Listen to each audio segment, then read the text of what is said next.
பூலோகத்திலே அதாவது கங்காதேவிக்கும் சந்தன மகாராஜனுக்கும் பிறந்த 18 வயது உள்ள ஆண் மகன் தன் தந்தையாகிய சந்தன மகாராஜனுக்கு அதாவது பரிதாமதை கல்யாணம் பண்ணி அதற்காக மண்ணாசை பெண்ணாசை பொருளாசை வெறுத்து பீஷ்மம் தரித்து கொண்டான்.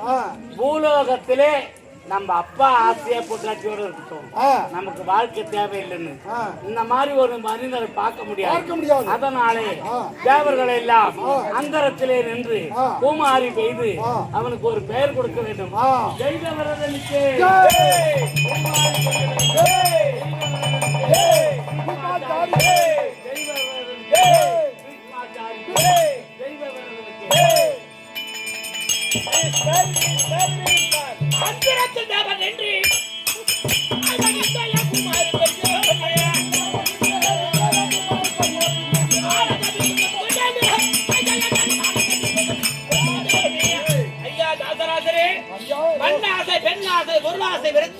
நான் இன்று முதலாக பீசம் தரித்துக் கொண்டேன். இதன் பிறகு பதவி பட்டமோ என்னை கெட்டாது, நான் மனமுடிக்க போவது கிடையாது.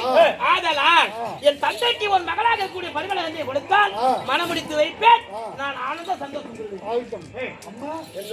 அதாவது சந்திர மகாராஜன் ஏற்கனவே வந்து பார்த்தேன், சந்தித்தேன். அவர் மகனாகிய இளவரசராக வந்து தந்தைக்காக பெண் கேட்டார். நான் சரிதான் என்று சொன்னேன். அதாவது பீஷ்மம் தரித்து கொண்டார். அதனால என்னையா கேவலம் சொத்துக்காக சுபத்துக்காக தன் இன்பத்தை வெறுத்து தந்தை இன்பம் அடைந்து நான் திருமணம் செய்து அதிலே புத்திரம் பிறந்து நாட்டை ஆண்டால் உனக்கு என்ன பலன் கிடைக்கும்? செல்வத்தால் தந்தால் யாரென்றாலும் அப்படித்தான் நினைப்பார்கள். ஆமா, இரண்டாம் தரமாக கொடுத்தால் கேவலமான காரியம் பாவம் செய். அம்மா வாருங்கள் போகலாம்.